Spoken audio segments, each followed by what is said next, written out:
Hi everybody, it is Michelle and I am here in my home garden today, and I'm just going through tying up some of my tomato plants today and just inspecting for any bug damage. Hornworms are a big thing on tomatoes, so I'm just looking for any branches that might be eaten up by a hornworm. I'm not seeing any of that. But all my tomato plants look extremely healthy and green and lush and big, huge green fruits. And yes, I want red fruit, but this is all about gardening, man. You just gotta let those green tomatoes ripen, and it tests your patience for sure. But I wanted to share something with you about my garden that I did this year. I planted marigolds. Apparently marigolds are very beneficial for your garden for pest control. I don't know what kind of pests it's supposed to control.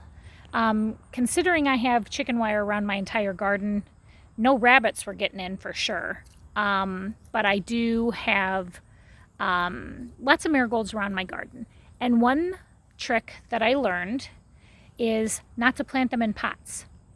That's kind of one of the things that happened to me this year in the garden. Was I planted all the marigolds in pots, and then I put them throughout the garden so I can move them around if I wanted, and they dry out really fast. So that's something that I learned the hard way. So I just dug some holes in the ground like a couple weeks ago and just stuck them in the ground. So that's note to self for next year: plant marigolds directly in the ground. And I'll do that. I also prune up my tomato. I've showed you this before, how there's no foliage from about a foot down to the bottom of the plant, up to the plant. Like, I do all my tomatoes that way for a lot of airflow, and then I put the marigolds kind of in between there, which kind of defeats the purpose because now there's not a lot of airflow, but I guess marigolds are pretty good for your garden. So I wanted to make sure I put them in there. Now I wanted to show you something about your marigolds. And everybody knows about marigolds, and they have I don't know what it's called. They have a scent to them, I guess, that kind of deters pests. But you can save seeds extremely easy for marigolds and never have to buy a marigold seed packet ever again. Not that those are going to break the bank, but it's something that you can learn very easily, and some people didn't even realize that these were seeds, but I wanted to show you.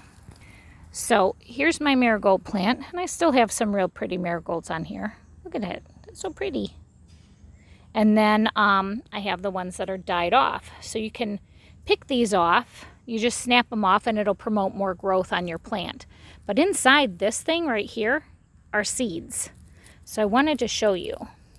If you grab where the colored flower was and gently pull that out, see that?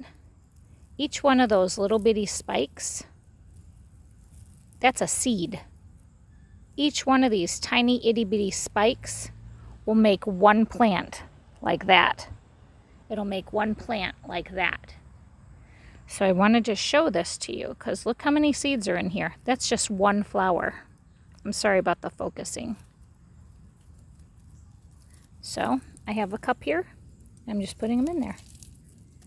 Just like that. So all those in there, all those little tiny spikes, each one of those is a seed. Here, I'll pull another one. So you just kind of gently hold on to the flower and pull up. You can feel them slide out. And right there, that's all the seeds. So what I'm going to do, you make sure that you're pulling out the ones that are crunchy. You don't want to pull out anything that kind of still has some color, like this one.